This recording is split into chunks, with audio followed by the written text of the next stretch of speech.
Broadcasting from the business capital of the world, this is the Podcast Business News Network. We are back with Dora Kurimay. Excited to have her back. She's a performance coach based out of New York City, but helping people all around the world. Dora, welcome back today. How are you? I'm doing great. How are you? I'm great. Today, I know we're going to talk a little about motivation, right? And what drives Yes. you beyond winning. And my stories of mental toughness on and off the table book. We got to talk about that. And just a little bit of a recap, if you don't mind sharing a little bit about the types of clients you work with, what you do specifically, and we'll get into that to start. Okay, great. Thank you. So Dora Kurimay Incorporation is a New York-based company that offers coaching services. And I work with athletes, professionals, teams, and anyone who seeks fulfillment and well-being in their mind, body, and spirit. And I work with my clients through online and in face-to-face. And my effective training programs are designed to reduce stress, successfully manage internal and life balance, and maximize performance. So, how I said, I'm a mental performance coach, and I'm a founder of Dora Kurimay Incorporation. I'm a chair of the USA Table Tennis Diversity, Equity, and Inclusion Committee. Um, I have master's degrees in psychology and sports psychology. I'm a certified mental performance consultant by the Association of Applied Sports Psychology as well. And I'm also a European table tennis champion in teams, and I played for the Hungarian national team for 6 years. I was ranked top 10 in Europe under age 18, and I was also top 10 in the US. And I'm a performance coach, and I've written a couple of books. And today we are going to talk about the latest book, which is my stories of mental toughness on and off the table. Perfect. Excited to have you here. So, what's this book about and why did you write it? So I created these my stories of mental toughness on one of the tables, on one of the table chapters and episodes during 2020 COVID-19 quarantine in New York, because it gave me time to reflect on my learning experiences. And sport and life are like a camera, focus on what's important, capture the good times, develop from the negative ones. And if things don't work out, adjust your lenses and take another shot. And creating these chapters and video episodes, because I also created video episodes along with the book, made me recall some of my most critical learning experiences during my life and reminded me of my inner strengths. And I've tied the stories back to theories that I learned about as a young competitive player, theories that I've used my whole life, and I have taught to successful athletes and professionals. And this collection of 11 of stories from my life offers insights on gaining psychological edge and attaining mental toughness. So, who do you recommend read these books? I mean, all your books. What types of people we're talking about here? I think anyone could benefit from it. Yes, the bottom line is that everyone can benefit from it, but anyone who likes and relates to sports, I highly recommend it. So from recreational players to competitive and even elite players and athletes as well, they would benefit a lot from it. I also think coaches, parents, teachers, and other professionals could also gain insights from reading the book. And I believe the principles of sports psychology, which is what the book is ultimately about, can be applied to all aspects of your life. So that's why I'm recommend to everyone. But whether with public speaking, being a great parent, or developing your skills as an athlete, this collection of 11 stories from my life offers insight on gaining psychological edge and attaining mental toughness. Great. Well, can we talk about some of the topics that you cover in the book specifically? Maybe go through some of the chapters? Yes, absolutely. So I chose 11 of my hard-won life lessons and tied back every story to different aspects of sports psychology. And I covered topics like motivation, goal setting, visualization, teamwork, adjusting, pre-performance routines, breathing, public speaking, Wow. recovery, coaching, and mentorship. So there are many, many different topics. So that's why I also recommend for everyone to check it out because it's a complex book. And the first chapter is about motivation, what drives you beyond winning. And we will talk about in more details about it. The second chapter, it's about goal setting, how to set up smart goals. And I share a story how I got my green card in 3 months as a professional table tennis athlete. So what were the steps and how focused I had to be, and I share that story. The third chapter is about my first championship, and basically I share a story how did we win our first European championship when I was a young athlete, and how we won as a team and became the best team in Europe in our great age group. So what we had to do and how we were a team. So I also share this story. And there are a couple of other chapters. So visualization, I also talk about visualization, how I used the technique of visualization to make the national team the first time, and also how I recovered from injury. The chapter 5 is about adjusting. How did I adjust from moving from Budapest, the capital of Hungary, to Berkeley in sunny California? How I adjusted moving to the US the first time and graduated successfully and became one of the top players in the US. I also share a story about that. The chapter 6 is about pre-performance routine.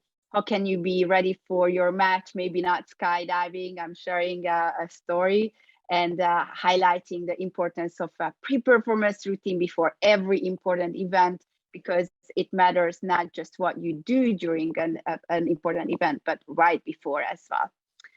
And chapter 7 is about breathing and remaining calm.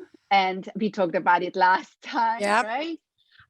So what mental toughness techniques did I use? Why not wreck diving? And I wrote about the importance of deep breathing and how you can apply it with positive self-talk in high pressure situations. So you can use it anytime. Chapter 8 is about distractions. So from San Francisco to New York, how to block out distractions. So I wrote about how I moved from San Francisco to New York, and also how I had to deal with distractions, because New York, there are many distractions, and share a couple of stories here. And chapter 6 is about public speaking. How did I use my athletic experience in public speaking? So when you're good at something, you can always channel those skills to other areas of your life, and I shared it in chapter 6. And chapter 10 is about recovery. Why do you need to rest? How to manage your stressors and resources, have a recovery time, and find your balance. We also talked about it before, right? Previous podcast. And the last one is chapter 11, is about coaching and mentorship and the importance of a supportive environment to success. And I would say the most important thing is also when we are talking about coaching mentorship is look at everyone in a system and yes, I mean highlighting the important aspects of mentorship and the supportive environment. Great. So today I know we're going to focus mostly on the motivation, which is what, chapter 1? Yes, it's about chapter 1. Well, I got to start off by asking, because motivation, right? So it's good to find out. By the way, if you're just tuning in, Dora Kurimay is a performance coach based out of New York City, but she's worked with people all over the world, athletes, professionals, individuals, groups, you name it. She does it. Check her out. I just want to point out someone who's accomplished all she has and has all these titles. And I mean, all you've done. Clearly motivation is amazing. But what motivated you to do all this? Yeah, so motivation is the inner drive, and it's an energy that keeps you going in the most difficult times. And you must know what drives you and what you do, and whether it's sport or work. And motivation is like fuel in the car. And for me, in general, I just love learning in general. So it's definitely and teaching as well. So it's definitely in general, it's we will talk about self-motivation and intrinsic motivation as well. So that's definitely what is a drive for me. And I also like challenges. So people who likes challenges, it's kind of a drive as well, because it's coming from inside. Got it. All right. So motivation, let's begin. Chapter one, we're talking today about her book. What would you say? You said you're from, well, sports, very sports driven family, right? Mm-hmm. And, you talked a little bit about, when you first picked up that table tennis paddle, right? You're the Mm-hmm. only women there doing this, right? Yeah, so I the first picked up the paddle, a table tennis paddle, at the Got it. only female table tennis club in Budapest. So I think it's in Hungary. So I think it's interesting because there are not too many only female table tennis clubs. So it was a unique experience, and I never imagined the places I would go playing table tennis as a table tennis professional. So yes, through sport, I mean, through table tennis, I was traveling the world, playing juniors, and I was meeting amazing athletes. And definitely table tennis opened many doors for me to make friends, experience other cultures, and ultimately find a passion for sports psychology. Beautiful. And speaking of the theme of motivation, we'll continue on. Did you learn a lot from your coaches? Is that where you found the strength, or did you learn more from your family? I don't know if you want to touch upon that. Yeah, so I'm coming from a very sporty family. So um, we there were always family sport activities along with casual table tennis at the playground, right? Yeah. So as I grew up, I did many different sports, and my sister was already playing competitively tennis. And I also, I mean, I tried many different sports, but actually my second cousin who played professional table tennis, he was a professional table tennis player, took me to this table tennis club. And so to answer your question, I learned from my family because it was in the family culture, right? Sport is a great activity. And we were always doing some sport activities. But of course, I learned from my coaches as well because it was a high performance environment. And I received training from the best coaches in Europe because the club where I was playing, it was one of the most successful club in Europe. So almost everyone was European champion in that club, and I learned a lot from the coaches. But also, since I spent so much time there, it was my it became my second family. And I also learned that it was very important for me. The culture was not just about learning table tennis, but also have to build character, and and also everyone cared about the others. So the coaches were always available and cared about their players as well. And what about sports psychology? How did you get into that? Was it from them?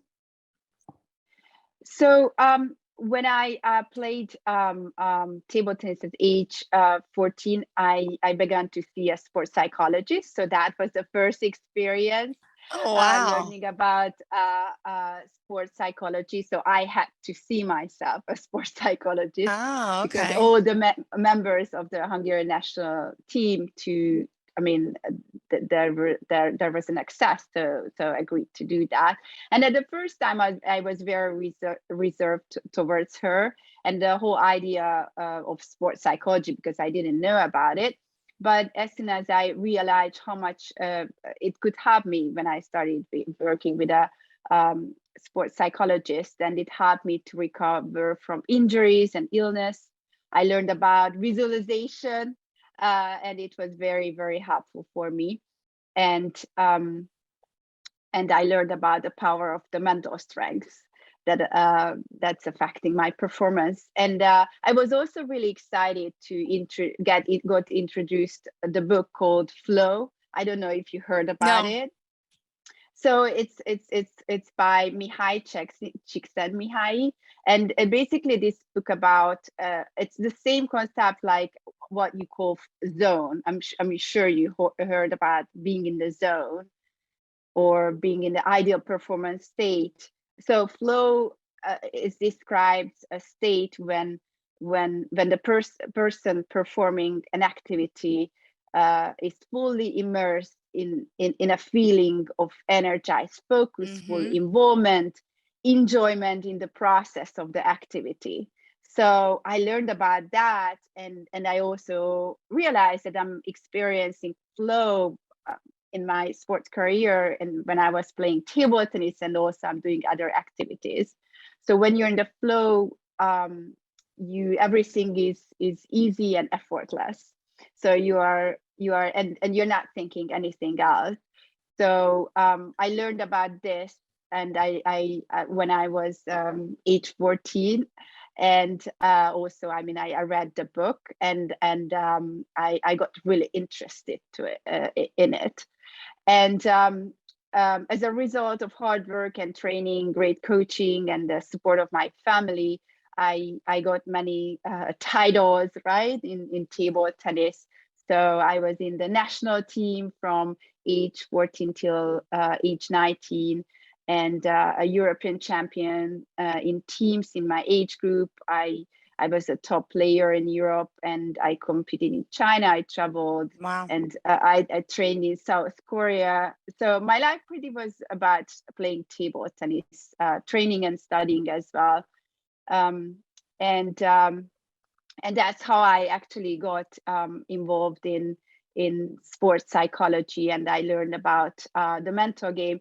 And I have to say that it's I think it's a great thing that I also have my own personal experience working with a mental performance coach, Yeah. right, in a really Yeah. young age. So I know how it feels, and I know how much it can help for everyone. What made you move So here?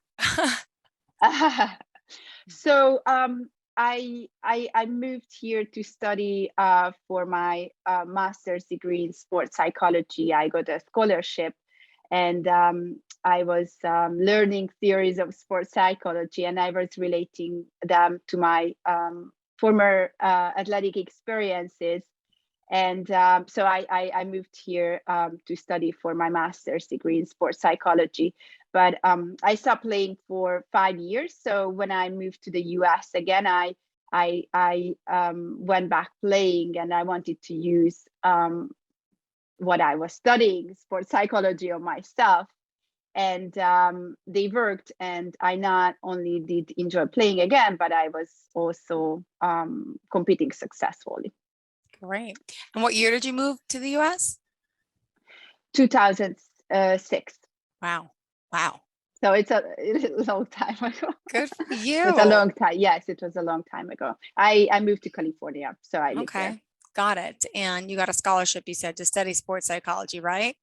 Yes, because I studied psychology in Hungary, and I specialized in counseling psychology, work psychology, and sports psychology. That time was not available.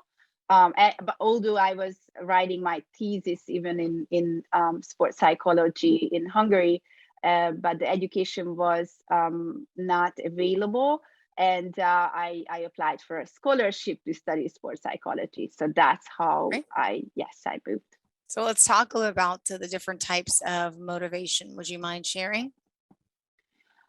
Sure. So how I said there is self-motivation, intrinsic motivation. That means that you do something because it's fun but challenging, and there is fulfillment from the activity itself.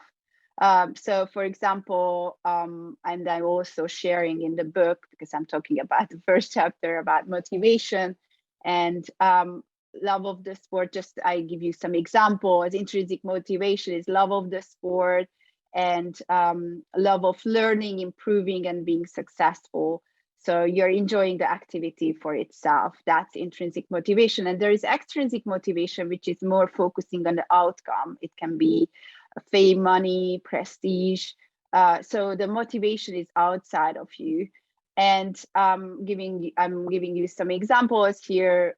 For example, if I'm tying it back to my personal experience in the book, it was winning tournaments, right? And getting my green card, traveling, finding new friends, meeting with new people. But it's kind of like it's a little bit mixed because it's combined with intrinsic as well, but it's an extrinsic motivation as well.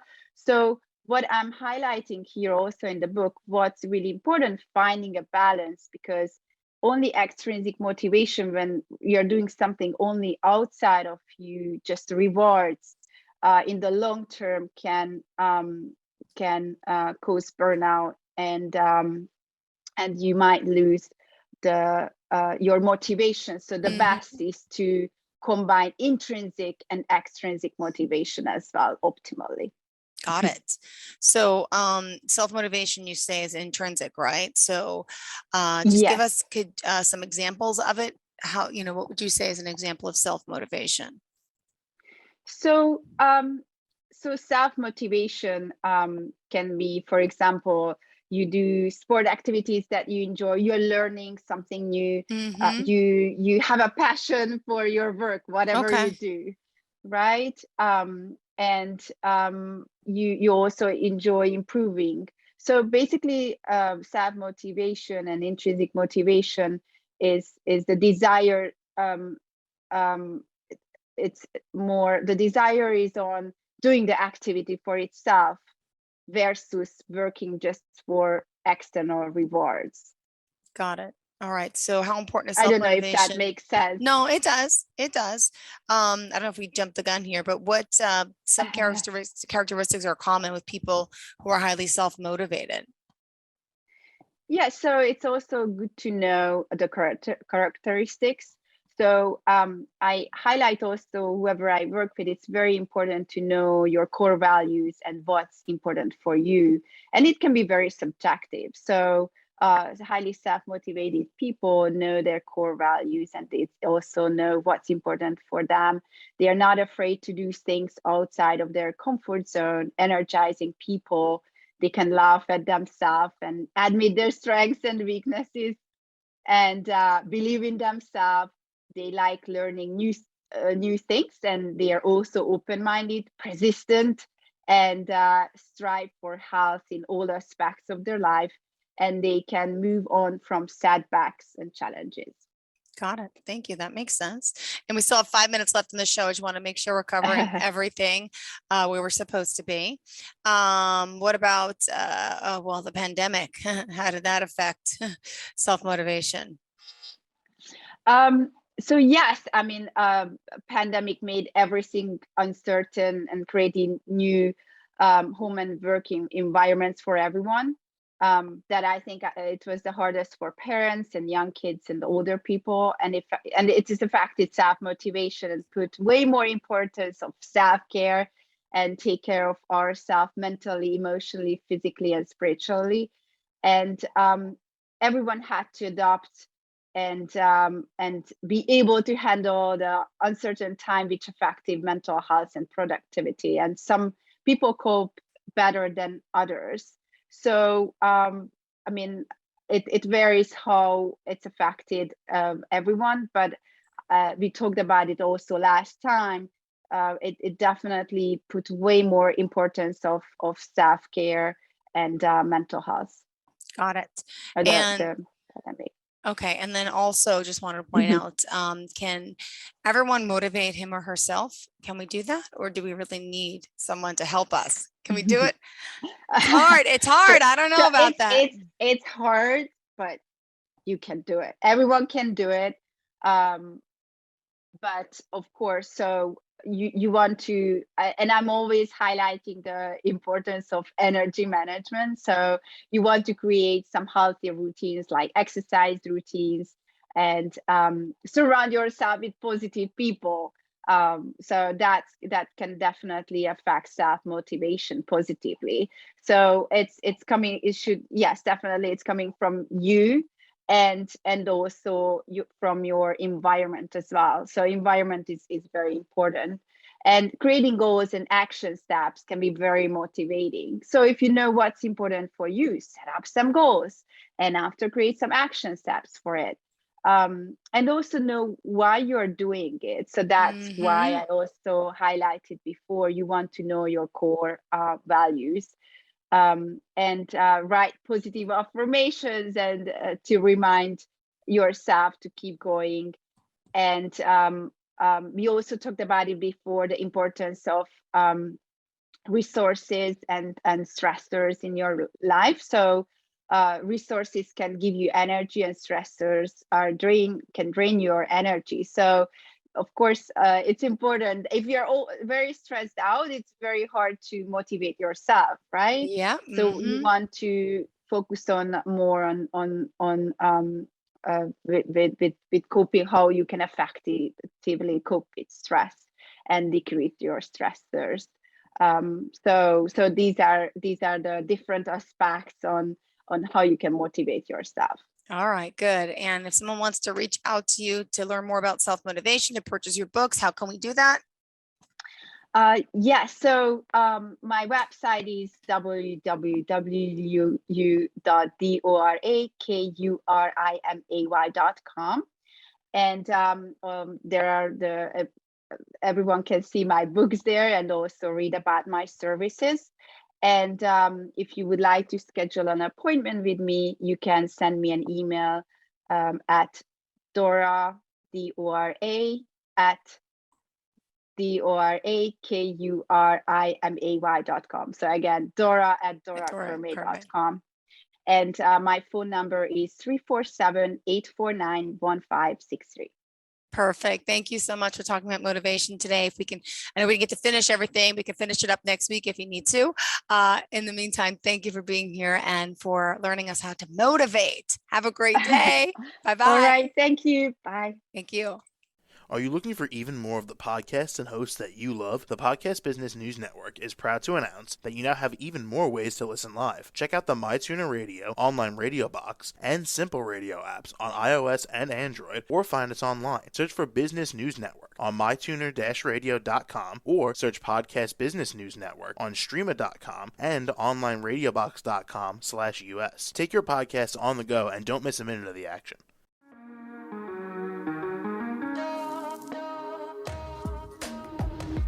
Broadcasting from the business capital of the world, this is the Podcast Business News Network. For nearly 2,000 severely injured veterans, everyday life has become filled with barriers. Day-to-day simple tasks can become pretty daunting. I have to carry my chair up 2 flights of steps or have somebody do it for me. What scares me the most is just the falling. When I'm struggling with my house, I think, to have that one great barrier just knocked down, it's crucial. Home for Our Troops is a wonderful nonprofit that builds a Mortgage-free, fully adaptive, handicap-accessible house. And there's no catch. It'll be our very first home that we've ever owned. This is a game changer. This is where your life begins again. We need you to join us in completing this important mission. Please visit hfotusa.org and help build homes and rebuild lives. Because of you, everything's going to be okay.